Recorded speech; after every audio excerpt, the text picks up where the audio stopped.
This ain't Disney. I feel like I haven't heard. Oh, maybe I heard it once. The D's blowing up, man.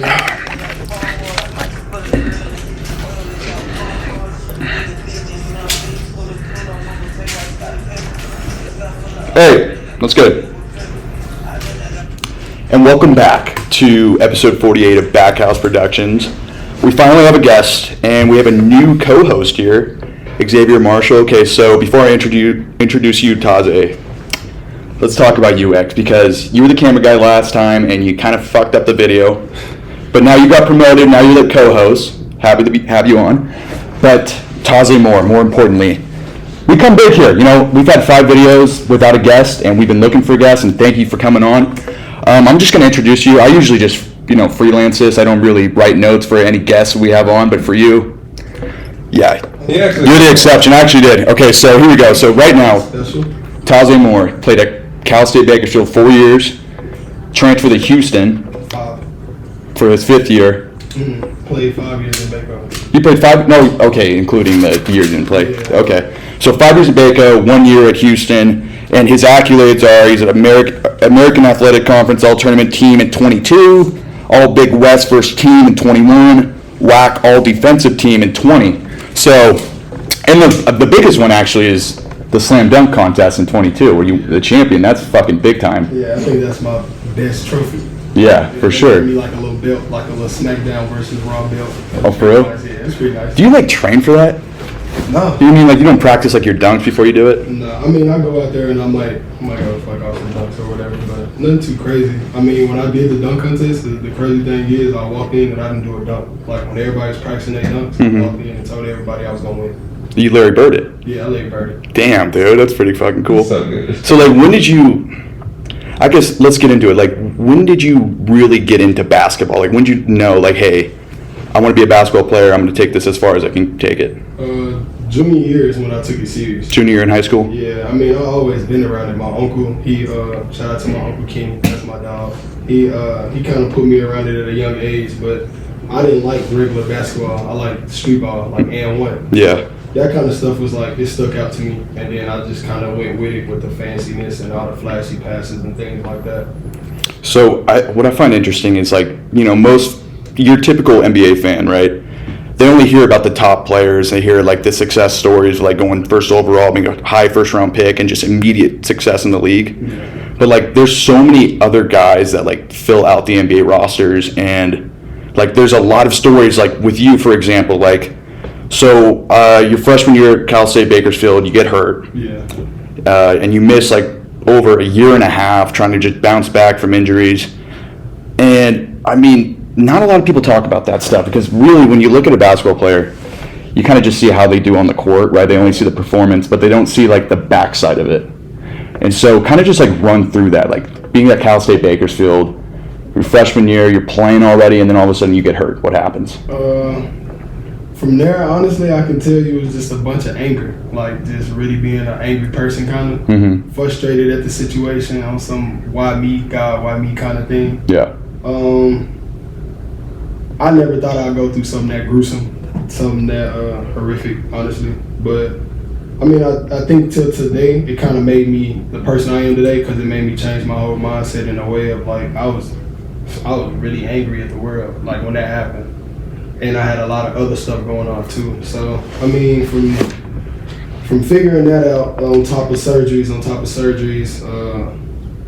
crazy physical therapy sessions to the point where I'm crying. Yeah. I'm really frustrated with it. But it wasn't one injury though. It was 5 surgeries. It was crazy. It was, yeah. I mean, I can't even really explain it because really what the complications were is that they didn't fix it till the 5th try. Mm-hmm. So basically in my first injury, first we can just say what the injury was, which was a tibia-fibula injury. It's the one kind of Paul George had or Kevin Ware, but mine didn't go through through skin. So God, thank you. Yeah. But had that injury or whatever, and they put a rod in, put a plate in and some screws. And I remember the first surgery, I had 2 screws, one in my ankle and one in my knee that I could feel the crosses in, and it was just really painful.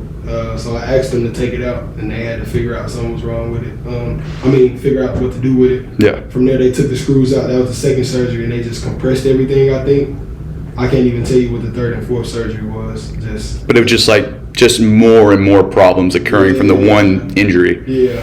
And basically what happened was they said that the bone, so I got hurt in high school and it transferred all the way to college. So I had a stress fracture for a whole year and a half in high school. Mm-hmm. So got to college, they basically said it was a miracle because most people break their stuff in like the first 2-3 months of like playing on it really hard, and the way I play really aggressive and things like that, very active. I think about like you getting hurt and you being in Bakersfield of all places. Like I think about Bakersfield and like there's no hate on Bakersfield, but it's extremely boring, right? There's nothing to fucking do there. So you're just in your room, you're rehabbing, you're not even playing fucking basketball, what you're there to do. Yeah. You're from Mississippi originally, so you're coming across the country to come play basketball. You get hurt your freshman year. I mean, that's just difficult. Not even being around the team, not even traveling, not even seeing like success from what you're trying to do. Ooh, yeah, I think my mom came out probably 2 or 3 times because she tried to do as much as she could while trying to work and things like that. Mm-hmm. So she came out as much as she could, and I remember her pulling back because I had blackout curtains. When I got hurt, I got blackout curtains because I didn't want no part of I remember that one over his house was dark. Yeah, it was dark. Like I didn't want to talk to nobody. I didn't want to see nobody or nothing. So like my mom came over, she kind of like pulled the sheets back. I felt like a vampire, like going away in the light. But it was just really, I don't know. I feel like I took myself through a toll more so than the injury.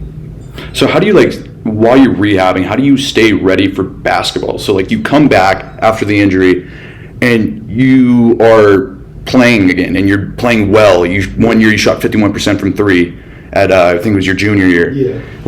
How were you still playing basketball a little bit? Like were you practicing your shot even if you couldn't move? This is a shout out to Coach Boys, man. This is my dog right here from Bakersfield. Mm-hmm. I wasn't going to practices, bro. I'm gonna be a whole 100 with you. I wasn't going to no practices at all. They'll call me and tell me to go. I'm like, yo, I'm not going. I'm practically jealous. Yeah. Seeing everybody run, jump, do whatever, be happy, basically. And he kind of tricked me. He told me we were going out to eat, and I came because everybody know I like to eat or whatever. Yeah. So he told me he was going out to eat, free meals in Bakersfield. You know you ain't getting paid too much, so yeah, you gotta take the free meal. Yeah, absolutely. But he brought me in the gym, and there was like this chair, like right under the goal, and I'm like, where are we going to eat? Practically insinuating like I'm hungry. Yeah. And he was like, sit down. Like, okay. And it was kind of scary, but like I trusted him, so I didn't know what he was doing, but I knew I wasn't worried about anything. So when he told me to sit down, he like walked over to the ball rack, grabbed the ball, and like threw it at me, and told me to shoot like 50 follow through shots. Yeah. And then we gonna move. And then from there, it kind of like put me back in the rhythm of like missing the game, loving the game, and everything. Because like at that point in time, like even on my last surgery, everything hurted my hip more so than my knee. Mm-hmm. So yeah, he just basically was like, bro, we just gonna rip out these shots, and if you don't like it or not, I don't care. We're gonna do this every day until you figure out what you came to college for. I mean, that just goes to show like the talent you had though for them to stick with you for a year and a half. Like, hey, that's crazy. We're gonna get you better. We're gonna recover you. Yeah. But like, I think that's the value of having coaches, right? Having coaches that are behind you. And I can say this, Coach Barnes, he really not even. I can't say he's not a coach, but he is a coach. Mm-hmm. He's a father figure, bro. He's a good person, someone you would want to. You want to live your life around, you feel me? Somebody that you know you could go to in your time of need, in your time of darkness. You know what I'm saying? Yeah. And he'll stick it out with you. But I will tell you, he is one of those guys where you're not finna push the button too many times. Mm-hmm. You feel me? So yeah. I'd have been on both roads of that. But that's my dog. I love him. So I will say, me and X, we're still trying to play football. We're still trying to get recruited. But I think the hardest sport to get recruited is basketball. Because there's only 15 guys on a team, on a roster. And I mean, compared to like 80 to 100 for college football team. Yeah. So. Especially coming out of Mississippi, like nobody really come out there for basketball. Yeah. It's only like, I think it was only one guy my year that went to a Division I school, and that was Tyson Carter. Okay. He went to Starkville. He ended up going to Mississippi State. He plays overseas now. He's my dog, so I'm pretty cool with him. Gotcha. Go ahead, X. Why did you end up going to Houston after doing the stint at Bakersfield? Man, it's gonna come out. But wasn't nothing wrong in Bakersfield, honestly. I had problems and things my last year because, you know what I'm saying, me being a passionate person about the game, me loving the game the way I do and things like that. I had problems my last year, bro, like big problems. What was the issue? Just, I don't even want to say me fighting against the team, but the team, I'll say this, because Barnes put us in a meeting, and when he put us in a meeting, he was just like, I want you to talk about the person next to you. And I think it was Czar Perry. That's my dude. But really in Bakersfield, nobody really like checked me, talked to me, like really like came for me. Like the players. Yeah, like the players, coaches always try to like, you know what I'm saying, because they gonna do that. And ain't nobody bigger than the team, and I always respected that. But like I never had those players to kind of like push. But they'll tell me all the time, like, yo, we with you and this and that, and we gonna get you right. And like, it's certain encouragement that helps me, and it's certain encouragement that I kind of don't listen to. Yeah. And I think that's because me being an only child, I always had to encourage myself. You feel me? So I could really care less about what kind of other people have to say. But when you feel like you're on an island, you're isolated from the team, it's hard to find any camaraderie. Yeah. And I feel like at that time, it wasn't even the team. It was more so me being in my own lane, in my own way, kind of. And Czar kind of told me, like, yo, bro, you the most talented person here, but you an asshole. Like, you feel me? Like, you an asshole, you might come into practice, you don't want to be here, you don't want to do this, you don't want to do that. And, like, you the first one to leave out of practice. Meanwhile, nobody knew that I would be there at, like, 10, 12 o'clock at night. But no one's seeing that. Yeah, because I don't sleep good, bro. I can be honest with you. Like, I don't sleep good. I'm up all type of nights. So then I would just go to the gym, rep it out, go home. Like, but after practice, it's like, I didn't have a whole day of school, and then we had to practice, and then you want me to shoot after practice. No, I'm gonna just do it later. Like, it's the same amount of time, because ain't nobody gonna come back to the gym after they leave the gym from shooting. So I never understood that. But by then, you already had your name on the map. I mean, you're going to a team in Houston that made the year before the Final Four. So obviously, you got your name out there, right? Yeah. So like, how does Houston approach you? Honestly, matter of fact, I'm gonna wait on that one because I ain't even really answer your question. But how I really got there, I got there through I ended up going to Bakersfield, and I'm realizing, like, yo, for me to go to the next level, I might need to play guys on a bigger stage. Like, I'm killing it over here. Like, I'm really doing good over here. You feel me? I'm doing a lot of good things and this and that. Let me see where I could be at. Yeah, how good you really are. Yeah, and then another thing is, I honestly felt like it wasn't a lot of teams, NBA-wise, looking at me from Bakersfield. Me being older now, going to certain teams and things like that, they did know me. It's just the fact that ain't nobody gonna reach out to talk to you unless you got an agent. Yeah. So I didn't know that then. But, yeah, that was your question. And then, how does Houston find you? You got your name on the map. People are looking out at you. They know you. So when I went into the portal, my AAU coach, he kind of like hit me up, and he was like, I got this dude that, you know what I'm saying, he might like you. Like, they pretty tight. He was like, he might like you. You want me to reach out? I'm like, what's the school? He's like, Houston. When I look at Houston, I'm looking at all dudes that look like me. So I'm like, reach out to him. Like, go ahead. And then I guess Coach Q, Quantus White, that's my dog. He looked out for me for my 1 year at Houston. He stayed on my head, bro. But he reached out to me, talked to me, told he liked me. They gave me the offer. I ended up talking to Big Sam, Coach Sam, Chief. Yeah. But and they ended up giving me the offer. And the crazy thing is, when they gave me the offer, I committed. Like, I committed, but they was like, just wait. Like, just see if this really what you want to do. Like, so I respect them for that, because when they gave me the offer, I committed. Like, yeah, right on the spot. Right on the spot. Without me even coming out with the 3 decisions that I had with Creighton, Arkansas, I committed to Houston before I even had my 3 teams. Like, but so you had other teams reaching out to you when you entered the portal. Okay. Yeah, so I had what, Colorado, Georgia, Creighton, Arkansas, Houston, Texas Tech reached out to me pretty late. UTEP, I want to say Texas. I had a couple Texas teams reach out to me, a couple California teams. It was pretty smooth though. It's pretty good. But you're thinking about big stage. You think Houston, Final Four. Were there a lot of guys coming back too? Yeah, some guys left. So the guys that left, they played major roles and roles that I wouldn't play. You know what I'm saying? So it was that. But I can honestly tell you another reason why I felt the need to go to Houston. I always wanted to go to Memphis. Okay. I love Derrick Rose. I literally stayed 30 minutes away from the arena from Mississippi to Memphis. Like I always went to those games, and my granny would take me Memphis Grizzly games and things like that. And I kind of knew Penny growing up. Like, you know what I'm saying? We kind of had Penny Hardaway? Yeah. Yeah. Like, we kind of knew it. He knew of me, I knew of him. Like, you know what I'm saying? Who don't know Penny Hardaway? Yeah. That was kind of like my favorite point guard. But he, like, just never really kind of reached out. It was other people reaching out to me, but they never reached out to me because if they told me that, I probably would have went home. Damn, dude. So you go to Houston and you guys have a really good year. You go 32-6. You make it to the Elite Eight. After that season, you finally, you fill into a role. You play your ass off. What's your expectation when you're done with your final season at Houston? Are you thinking, okay, I'm going to get ready for the league, I'm going to get drafted, or are you having other plans, other ideas? I'm thinking league at that time. Yeah. At that time, I was thinking league. Like, let me just put my name out there and see what I can get. And some teams came back. I worked out for a couple teams. Like, what's the draft process like? Like, how do they reach out to you? Are they asking weird questions? So, like, the NFL Combine, like, they always, like, bring players in, and they'll ask them, like, the most outlandish shit. Yeah. No, I never really got that. So, basically, they just brought us in. You do your workout or whatever, and then they bring you in individually. They ask you, what do you think about the city, and how do you see yourself with the team? What's your biggest strength? What's your biggest weakness? And what do you think your best characteristics are? Yeah. Things like that.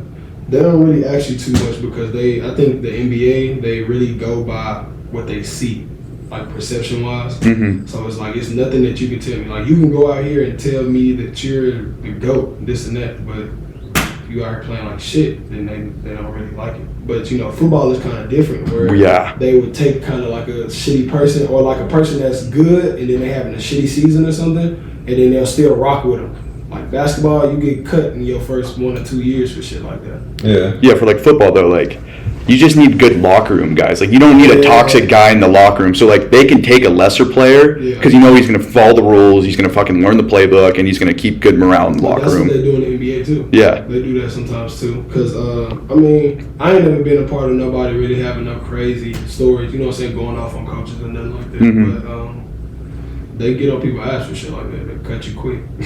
Okay, so was the slam dunk contest after the season or was it during? It was after. After the season, okay. Like probably like a week after I got done with the tournament. Do they ask you to join the contest? Coach Semp, shout out to him. He put me in a way. I say he put me in it because he told some guys, like he reached out, like I got a guy. There's no way that you kind of wouldn't take him. He's the most athletic guy in the country. Like, and then I just kind of got in.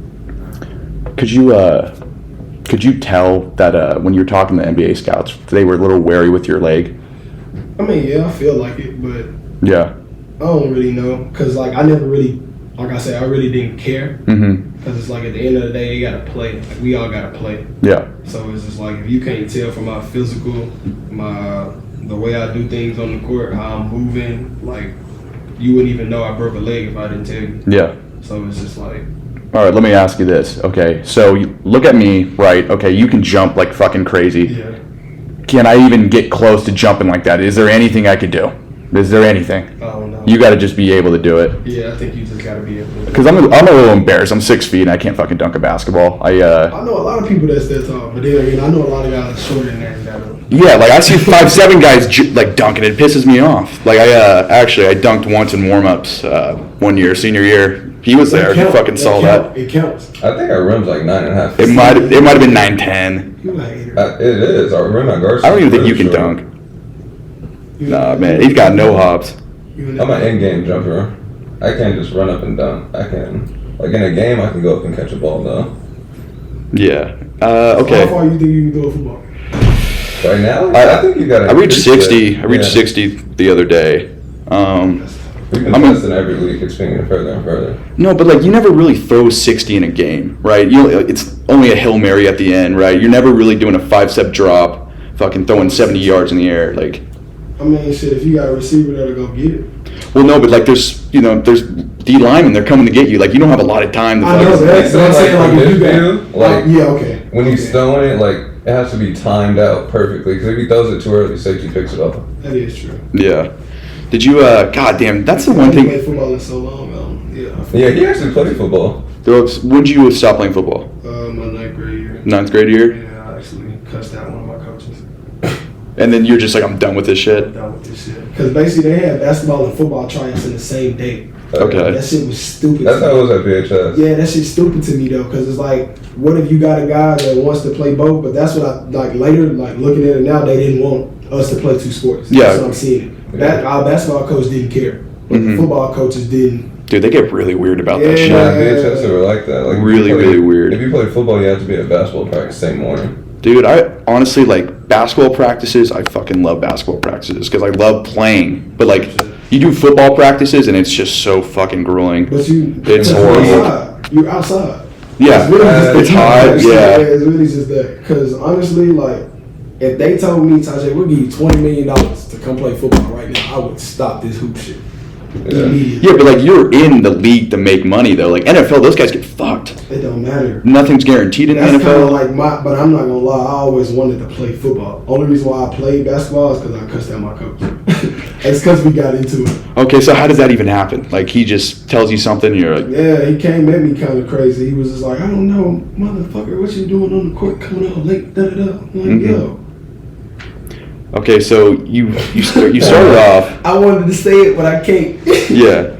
So you started off saying I'm an asshole sometimes, right? Yeah. But then there's something that changed. Yeah. Well, yeah, his humility is crazy. Like, me and him talk on like personal level all the time. All the time. So like, I've seen his growth and he's seen my growth, and like we bounce ideas off each other's head. So what was the turning point? Like what made you kind of realize, okay, I need to stop kind of behaving like this. I need to be more humble.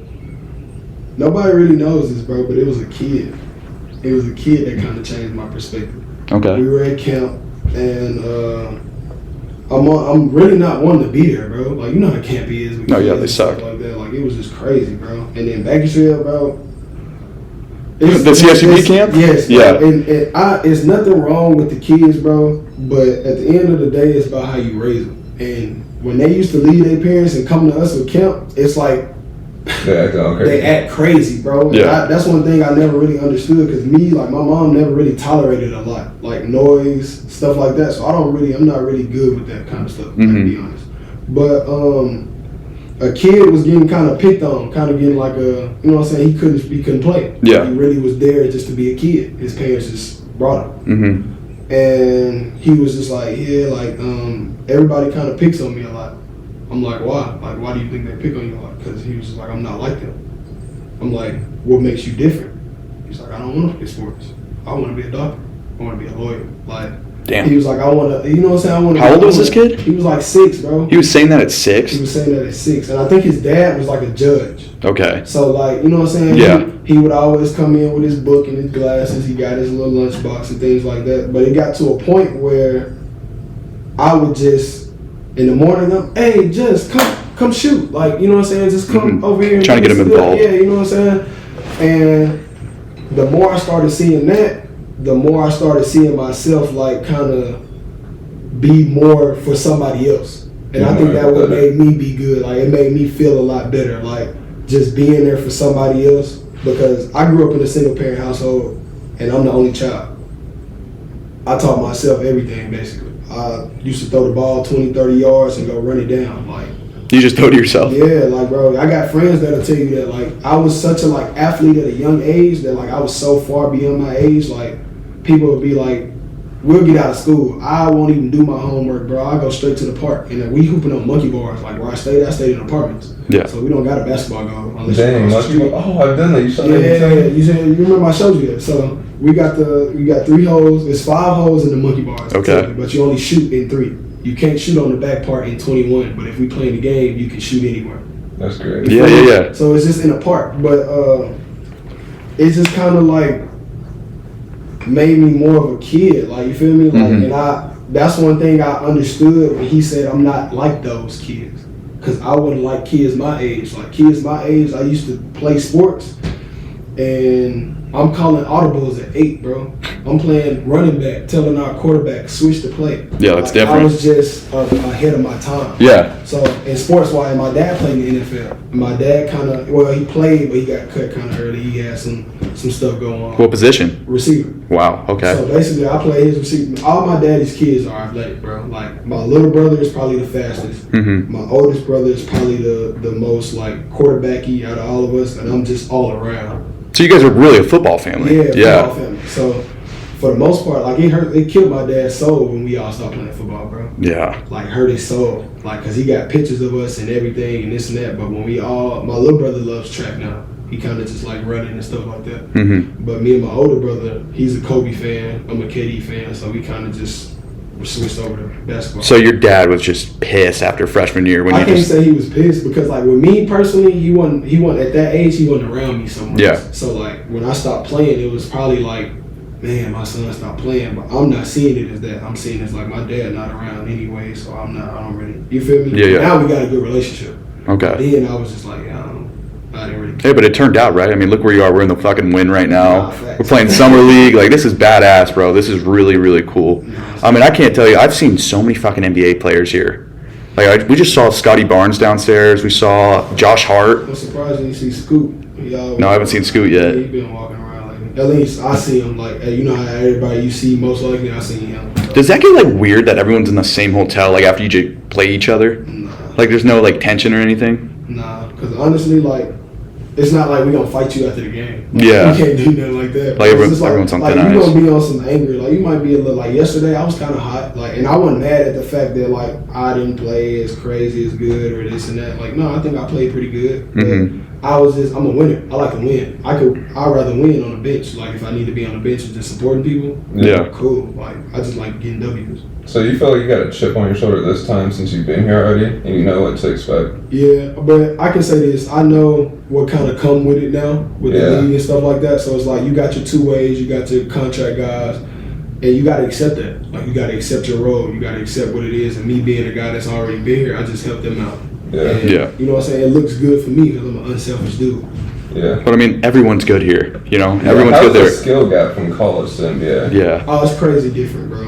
Oh, my God. Because obviously the pace is way faster. Yeah, the pace is way faster. The court is bigger. But I think everybody is just on a different type of level here in a sense of, like, you might see a guy like Patrick Beverly or Bruce Brown that guards all day and play defense. You know, he'll go out here and bust your ass one-on-one, like you know what I'm saying? Yeah, everyone can play. If you really just gave him the ball and let him do it, he could really bust your ass probably. So Yeah, but when you got Kawhi Leonard on your team, you're not going to expect Pat Bev to do ISO plays. Yeah. Facts. So everybody has a role. Everybody got a role in the NBA. So, like, this has been, like, a discussion of lately about, like, how college basketball is completely different from NBA basketball. Like, so the top guys in college basketball, they don't even get drafted.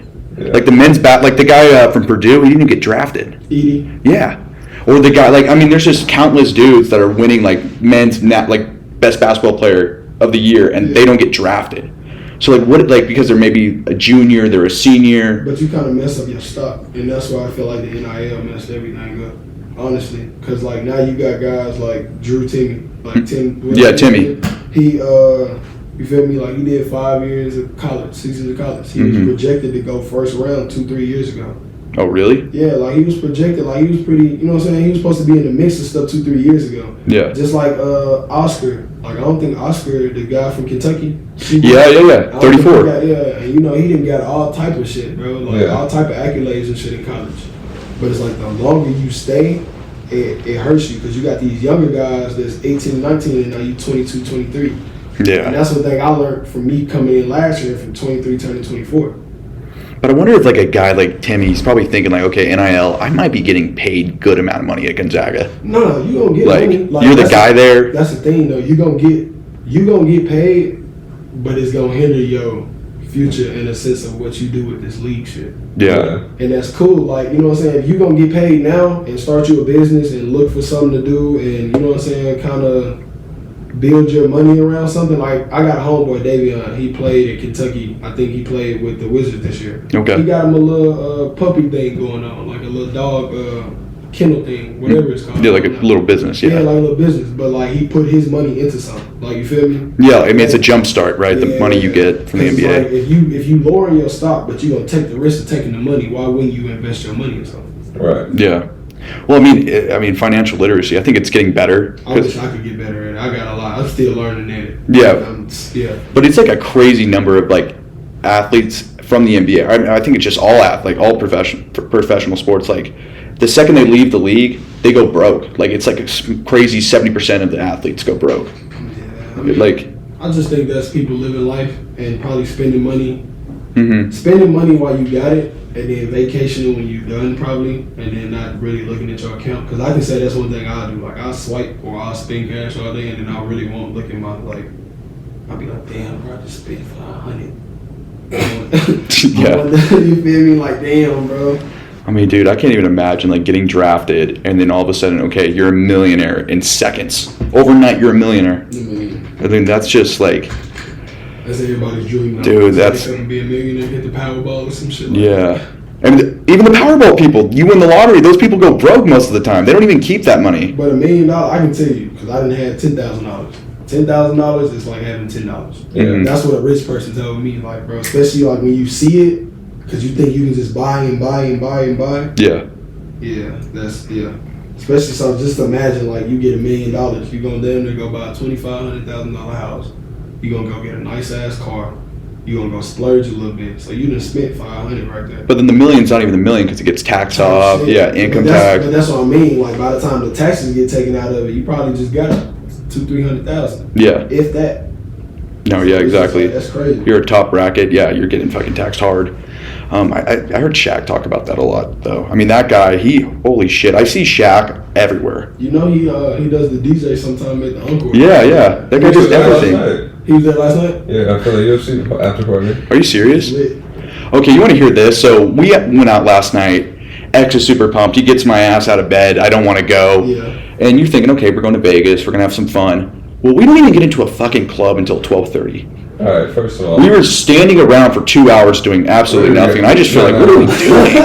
Taze. Like, he's showing us around, right? He's trying to give us a good night. All right, first of all, we went to Resorts World first. Okay. The line is half a mile long. I make a conscious decision to say, all right, let's go to the next one. Because if we stay here all day, we can be here for an hour. All day. Mm-hmm. So we actually did end up getting a club, but we had to wait for some people.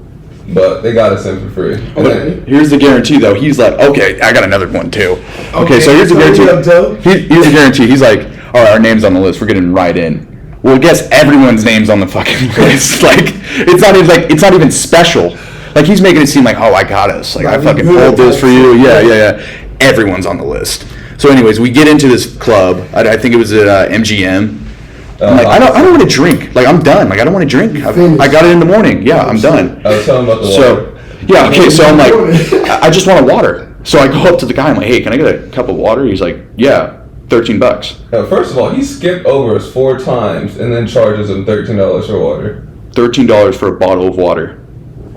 No, I know we're in Las Vegas, and I know everything's overpriced.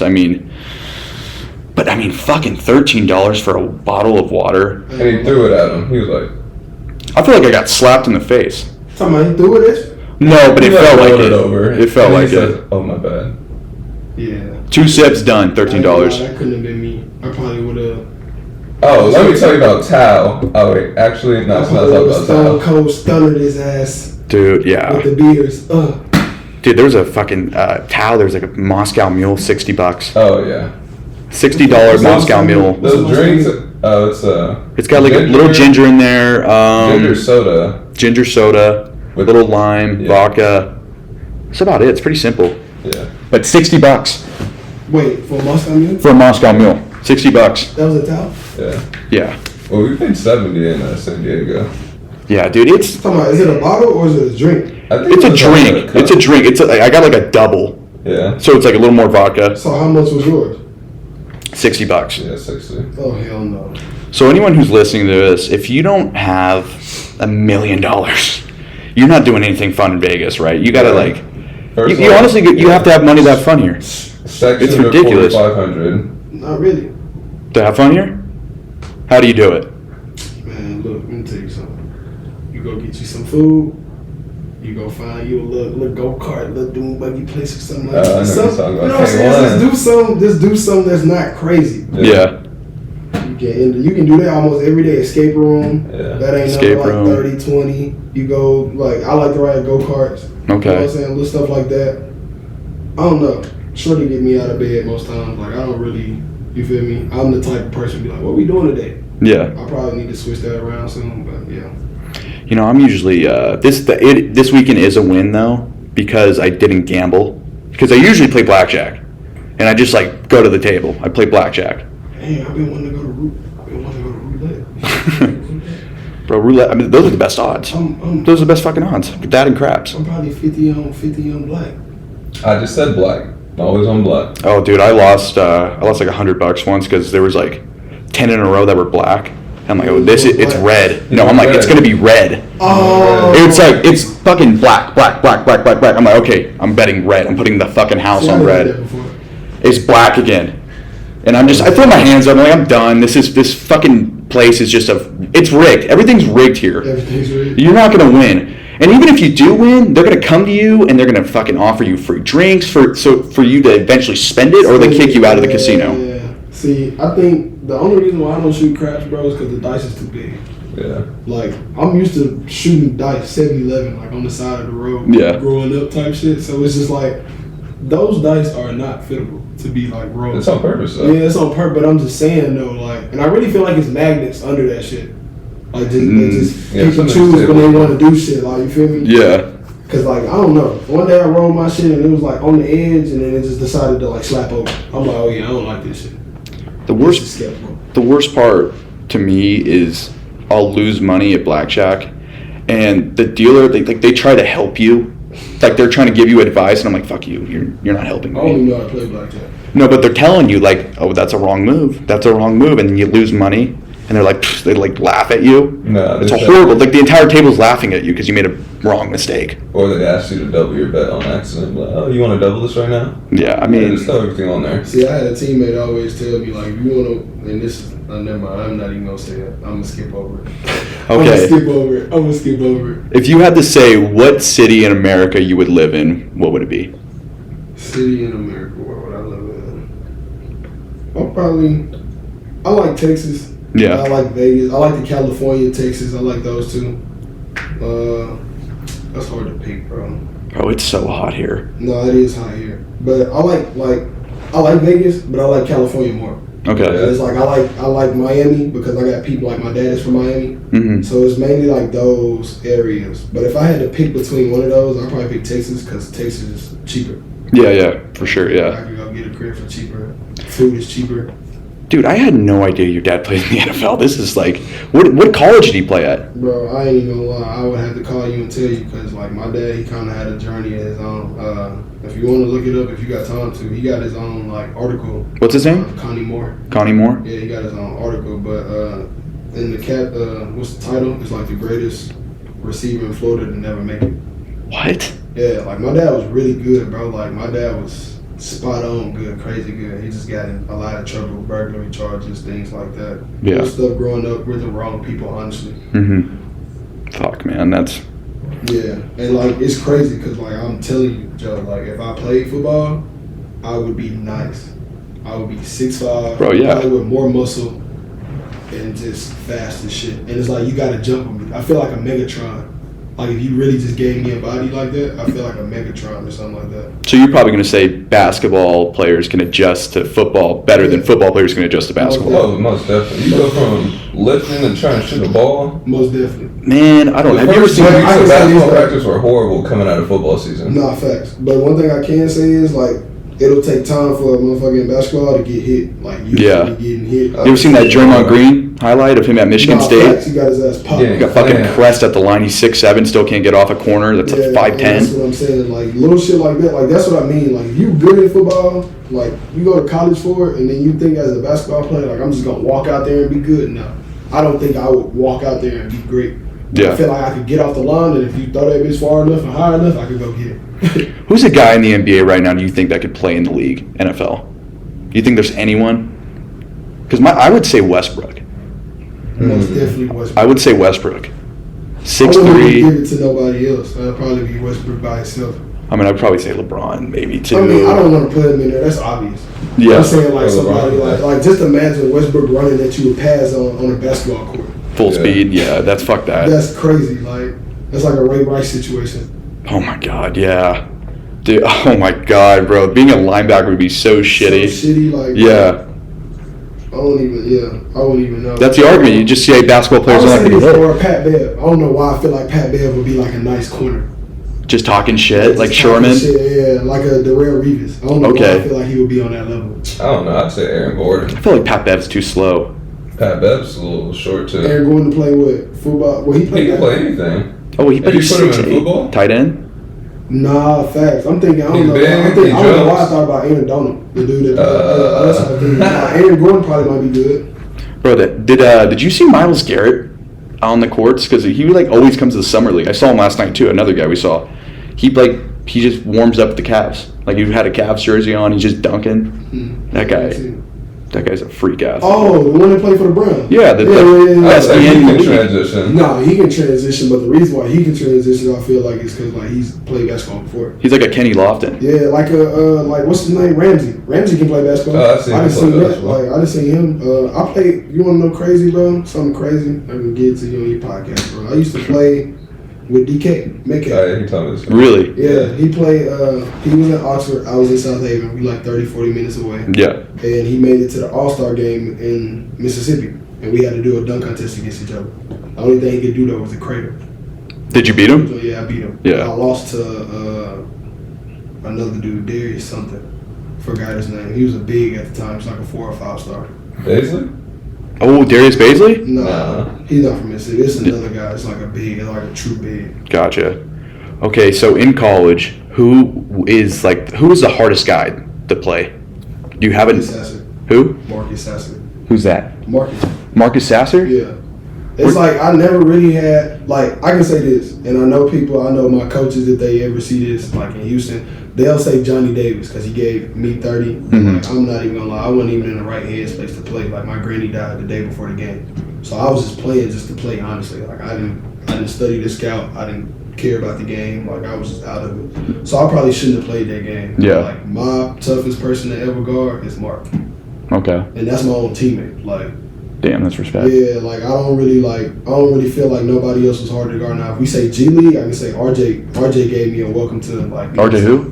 Hampton. Okay, nice. He like bust my ass. Was he play for the Magic? Yeah. That's when he was playing for. But he came down and played for the G. So I think he bust my ass. But like anybody else, he was it. Like that's it. What do you think about like the guys that are playing in the NBA, like Jabari Smith, Keegan Murray, that they have success their rookie year and they come back to the summer league just to dominate? Do you think those guys should even be doing that, or? Honestly, I mean, shit. The top people at the organization, they gonna do what they want to do. Like they probably don't want to be there. You feel me? You think so? No, I don't think they want to be in summer league. Like think about it. I just had a great rookie year. I probably need like 6 more months to give me a little deal to the point where I can sign me a real contract, not my rookie contract. Mm-hmm. Like, you know what I'm saying? Don't nobody really want. I don't say don't nobody really want to be here because I want to be here to give me a spot and do what I want to do. That's what I mean. Like more, like guys for you that like show themselves more. I mean, yeah, but then again, like for you to build a crowd, you gotta bring guys in like Chet. You gotta bring in guys like T-Man. Like, well, Chet makes sense. He didn't play. Jaden, like, yeah. I mean, he played us yesterday. Yeah. But you gotta bring in guys like Jaden, McKinney, AJ, like these different teams that got these different guys with kind of sort of names and things like that. Yeah, so the fans can see them. So the fans can see them. Like, do I feel like, like this and that, it could be us more? Yeah, but then again, like, those are the guys that's where we want to be. So that's who you want to play. I just saw some stupid stat. It was like Keegan Murray was averaging like 35 in the summer league this year. Like, he's just dropping numbers. Jabari had like 30 game winner. But I think it's easier for guys like me personally, like how I've been out in Vegas working out and things like that, and how kind of guys been with their team. Mm-hmm. I feel like it's easy for them to come in and put up shots and get their reps in the game because they've been doing what they've been doing with that team. Yeah. So they know what they expect. Yeah, that makes sense. Like how you bring in certain guys from summer league that probably never been with this organization and then they got to learn shit. Mm-hmm. That's harder to do because you don't know if you're going to really play. And then think about it, if you don't really know what you're doing, they're not going to play no matter how. Dude, it is crazy to see like how fucking hard it is to play in the NBA. Like a guy like who averages maybe 10 in the league, playing 18 minutes a night. He goes to the summer league, he's averaging 30. Yeah. Like, it's that crazy. But I can say this, from being around those guys like that, when you get a chance to work out every day and you working on things that best fit you, that these coaches put in front of you to, you know what I'm saying, that they see that builds your game, you gonna develop. Especially like when you got time in it. Like how y'all kind of go rip out and every day, and then y'all kind of got that connection where it's like, shit, if ain't nobody open, I'm gonna throw it to Taze. Yeah. It's kind of like that. Gotcha. Yeah, I think who most surprised me last year was seeing Cam Thomas. Yeah, like seeing the way he break down the defense. Cam Thomas is a fucking baller. It was crazy for me to watch that, and I had to guard him like in practice, and I guarded him pretty well because I'm a defender. But like, it's like he really takes tough shots. It's that he take tough shots. Like and he's just one of those. Crazy. I feel like he's just a Kobe. Like So it's like a mentality thing. Like I'm gonna shoot this ball. I'm gonna shoot this shit. Like Cam got that mentality where it's like I'm gonna shoot this shit. And if I miss it, I'm gonna shoot the next one. It's like Kuzma. Yeah, like those guys that just do not care. They don't have any sense of like, is this a bad shot or not? But that's kind of, if you ask me, like if I was coaching, I'm cool with that. Yeah. Because you're not sitting there like, oh, I missed a shot. You feel me? You're like, fucking, I'm trying to shoot this bitch again. Yeah, like they're not overthinking anything they do. Yeah. Dude, Cam Johnson had like fucking 5 games last year in a row. Like he scored over 40. Like he just ridiculous. But to see that, like you saw him before even like, you know. Yeah, and it's like, bro, he wasn't playing. Like, think about it. Before he dropped those 40-point games, he wasn't even playing like that. Yeah. That just shows you that, like, motherfuckers on the bench, they're like, don't, like, how you think, oh, people on the bench, they will go give your ass 40. Oh, dude, for sure. Go give you 40. Like, you go see some of these guys, these pros and these pro-ams, and they really, like, toying with people. There's this funny, Brian, you know Brian Scalabrine? Yeah. It's so Brian Scalabrine. Ain't it like White Mamba or something? Red Mamba. Red Mamba. Yeah, Ginger. And some guy, like some casual NBA fan was just talking shit to him. He's like, motherfucker, I'm closer than LeBron than you are to me. True. Yeah, and he said that. I'm like, probably, yeah. Like, no, that's true. Because it's like, bro, if I touch the league and you ain't even smell that bitch, yeah, bro, it ain't shit you can tell me. Like, I got people back home that'll come tell me, like, what I need to do on the court. And I'm looking like, bro, what is an X out? When does a person need to roll to the basket? Like, you feel me? Like, how much space do you need on the NBA court? If you can't answer me shit like that, you don't need to be talking to me about my profession. The game within the game, yeah, they don't understand that. That's like me going to Amazon work and telling them they need to go scan this shit when they've been scanning this shit for 6 months. Yeah, but nobody wants to watch that shit. You know, everyone's involved. Everyone's invested in it. Okay, so with the college game, are the plays different? Like, are there more plays implemented in college compared to the NBA, where it's more just like free flowing, kind of just like play, like react to whatever the defense is giving you? Yeah, I mean, honestly, I can tell you this: in the NBA, everybody run the same shit. Yeah, it's just a different name. But in college, bro, I don't know how many plays we had in college. I can't even go back and run the same plays now. I couldn't even do it last year when I was a rookie, like freshly coming out of college. When I got done with college, I'm like, bro, I'm done with that shit. Because, like, it wasn't hard, but it took for me time. Especially, like, with Sam, because he's really one of those guys where he's, like, he got shit. Like, he been doing this shit 40 years. Yeah. You feel me? Like, 40, 50 years. Like, he got so much shit in his bag to the point where he's like, we just gonna try this today.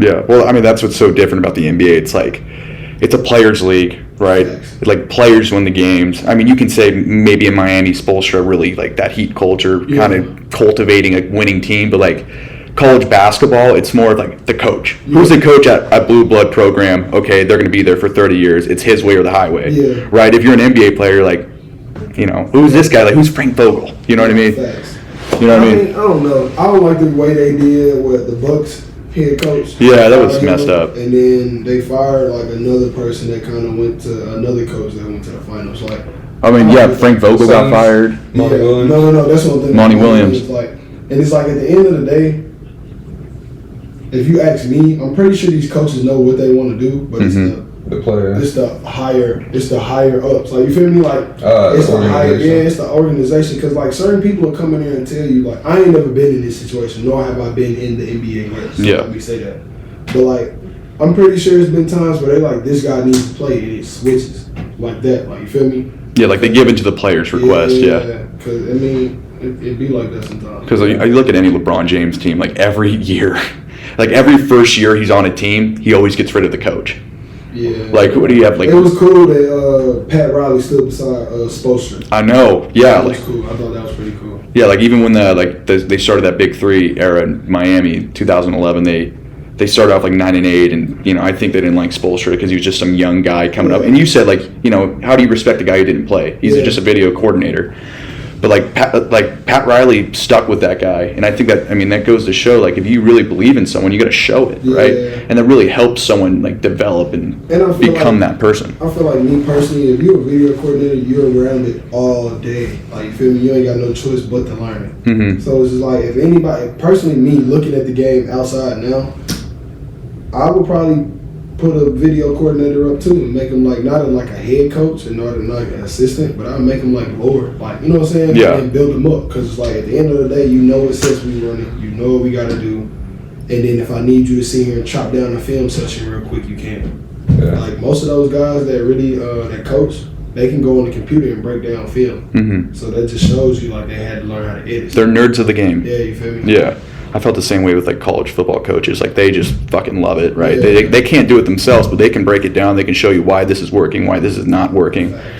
But okay, so this is just me being a football player. Like, I always think like, okay, basketball, they don't watch as much film as we do. Like, we're always watching film, but like, what is like?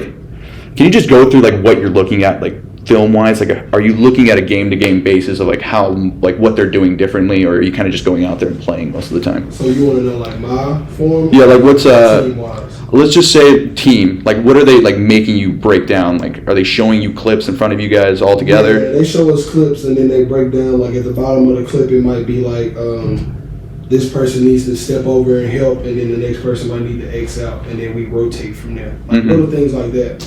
But when it come down, like me personally, when I watch film, I just like to I watch film with coaches and things like that, but I like to watch it at home by myself. Yeah. Because like I honestly see things differently by myself, and then when I go in the next day, I can be like, yo, not bad, I missed you on that pass in the corner.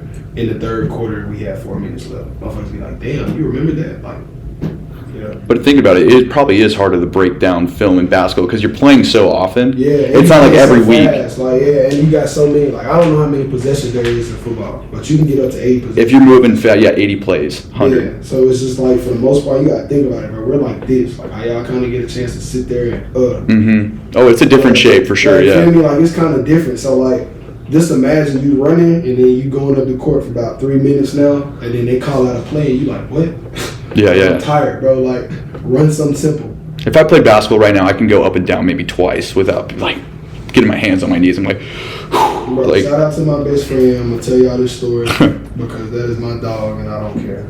But I took him. He came to Bakersfield. Well, he worked in Bakersfield. He came out there and hooped with me.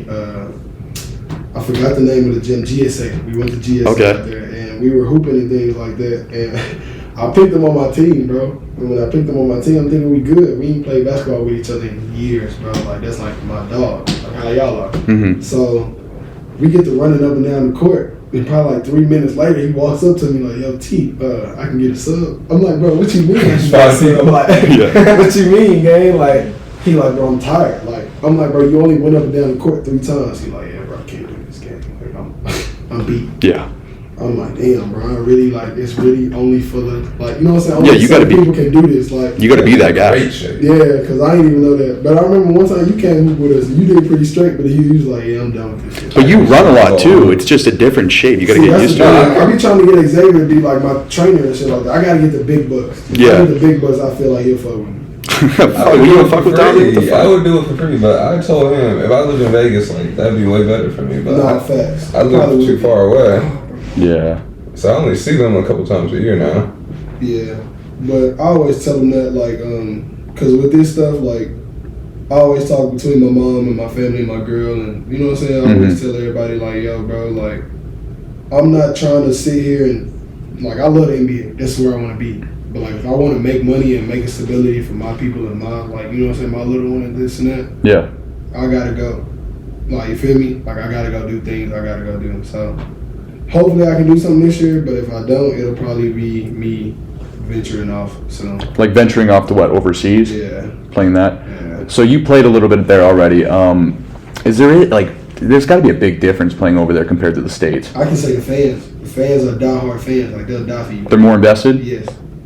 That Is the style of basketball different? yes, tremendously. Yeah. It's way more physical. Okay. Like you get in there. Can you hand check? Yes. Are they not calling it? Is that why? Bro, it is crazy, bro. Like my first game, I think I cried more than like not literally, but I complained more than anybody, and I had to go back and watch the film, and I was talking to the ref more than I even ran plays. Dude, I mean, you mentioned that like being like really a big fan of like the and one hoops, right? And just like kind of just street ball kind of playing.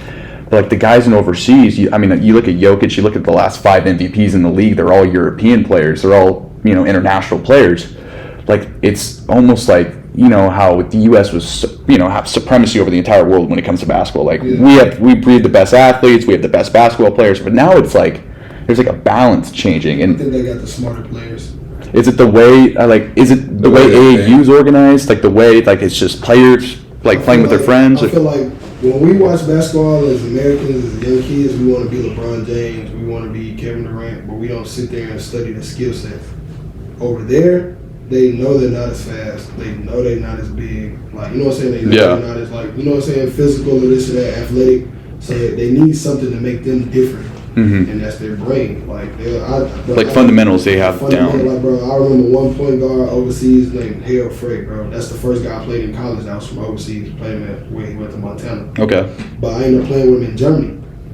And, bro, smart as shit. Probably like one of the smartest players I ever been around besides myself.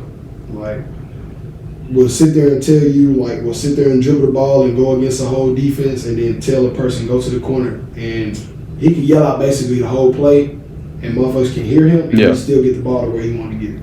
It's like kind of like LeBron a little bit, but like it's just some dude that can do that. Yeah, but it's like overseas, like they just really take their time. They're not over there because it's like I feel like I didn't have more people that was tough to guard overseas than here, and I was only there 2 months. Damn, that's okay, but the talent's better in the States, but yet they're physical. They're more physical over there. Like when you leave here and go over there, you don't really know how physical you want to be until you play. Yeah. And then when you start seeing motherfuckers really hit your ass, you like, all right, bet I'm finna go hit a motherfucker. Like, I'm not finna sit here and keep getting hit. So it just got to that point. Like, I remember one day I got like elbowed in the back. I just ran up under dude and just chunked his ass.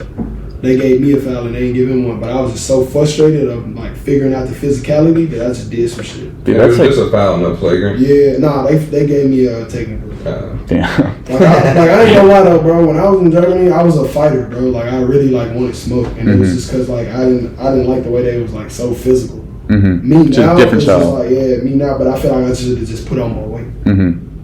Dude, it's so weird because like I think of the stigma of like European players being soft. Like I think about Pau Gasol and like they're finesse players around the rim. Like even the big guys, they just always like even the early 2000s, like all those European guys could just shoot. Yeah. They couldn't really bang down low. No, they soft. I ain't gonna lie, they soft as shit, but not all of them. Yeah. Not all of them. Like a Luka, like I don't think he's soft. He might sit there and cry a lot. I get that, but I don't think he's soft. No, not at all. Yeah, I don't think he's soft. But I've been overseas where, like, I told you I cried. They did the same shit. Like, but they did it the whole game. And you got to think about it. Those refs over there, like, I remember one of the coaches telling me, like, bro, they get these refs, like, off the street type shit. Like, they're not even, like, professionals? Like, no, bro. Like, they get them because that's what they want to do. Yeah. And then they just, like, study the game a little bit, and then they just go rep.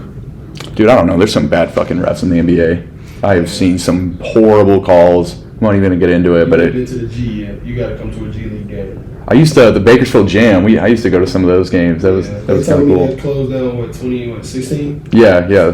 But they had some players go by like through the Jam. It was kind of cool. Yeah. Every time I tell a couple guys like, oh, I played in Bakersfield, like they always be. I got a couple people that be like, oh, I played there. Like damn. Like, and they didn't tell, like, I think somebody had to tell me there was a G League team there, but I didn't know that at first. Yeah. I think Rudy Gobert played there. Rudy Gobert for a little bit. I think Hassan Whiteside. Yep. Yeah, a couple guys did. So. Fuck, I'm trying to think of one other guy, but yeah, for sure. Is there a guy that, like, at Cal State, like, as a basketball player, like, maybe a guy before that you kind of looked up to a little bit, like, saying, or no? It's funny, though, bro, because my dog got kicked off the team, but I looked up today. Damon Diedrich. Okay. Shout out to my guy Diedrich Basil, Damian Durham. Damian, he was crazy, bro. Like that was my dog though. Like that's the only guy that I know that could run for days, bro. Like run for days and not get tired. But he had some situations, and then my homeboy Diedrich, he ended up. I don't know if y'all ever heard of it, but that's the guy that made the shot to sing Bakersfield. Yeah. That's I do. Yeah, Okay. Diedrich. But those two guys, they looked out for me my freshman year. Diedrich ended up leaving, and I stayed with Dame 2 more years, I think. Mm-hmm. So that was pretty cool. That was my dudes. Dude, I wish CSUB got they have a really good basketball program because they started off like Division II. Yeah. And they just keep fucking going up the ranks. Yeah. I just wish they had a football program. I ain't just gonna lie, really I always wish. thought that too, because like it's kind of boring, like without a football team. I feel like in college. But then again, like I was cool with it because like we the rock stars. Yeah, you're the main guys on campus. You feel me? So I was cool with that. But then again, at the end of the day, it's like, damn, bro, I would want to go to a football game. Yeah, I feel like they lose a lot of kids from Bakersfield that way. No, They could definitely recruit some kids. everywhere else but they could Bakersfield recruit, because of that. Because like I don't know, probably a couple guys in the, well, I know it's a couple guys in the NFL that came from Bakersfield. A lot of, yeah. So it's just like, I don't know. I feel like if they really wanted to do that, they should. But if they do make a football team, they got to make the field blue. Oh, that'd like be cool. Boise. Turf Kind of field? like the blue court. Yeah, they yeah. gotta make the field blue. Like, Yellow end zone. I feel like that would take tough. like That would be really someone cool. coming back and paying for all of that though. Come on now, you know somebody. They paid There's gotta be almost someone. $1 million for our locker room when I was in there. Yeah. So I'm pretty sure, just like that big ass bird they got up there now. Bro, I mean, look at BC though. Like, have you ever driven by BC before, Bakersfield College? Yeah. I mean, they have that really nice stadium. It's almost like It's a college. It could be a smaller Division I Like school. BHS looked like my first time driving past BHS. I thought that shit was like a college, bro. Dude. Oh, that one too. I mean, Liberty's got a fucking jumbotron. Yeah. Like, what's up, BCHS? They got some shit. A couple of high schools. Yeah. A couple Loaded. but that's what it took for me to get here to realize that, bro. Like I didn't, because in Mississippi, like I'm the second biggest school in the state. Oh, really? Yeah, and like we got a building and then we got a freshman building.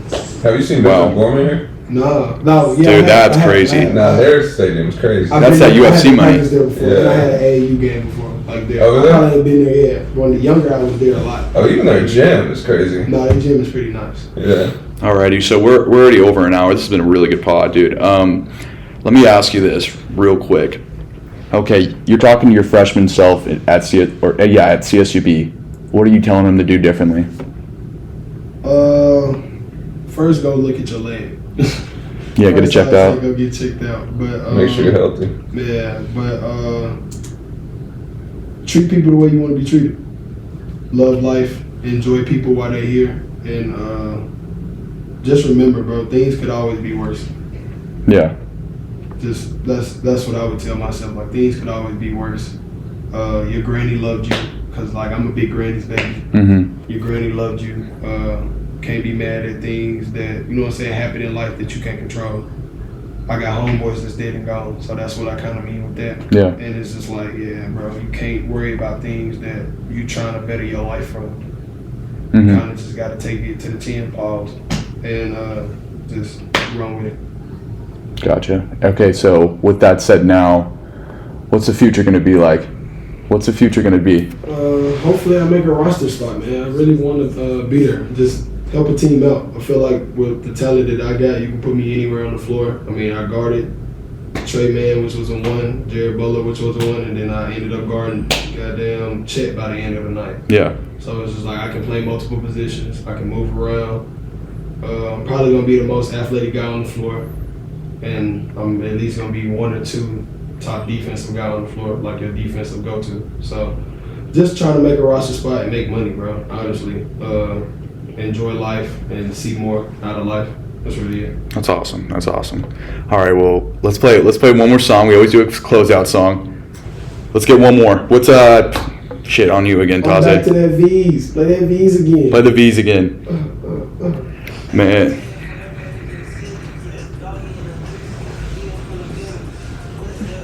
Can't cut my business. Man, it's been a good podcast, and if you made it this far, guys, seriously, go fuck yourself. Thank you.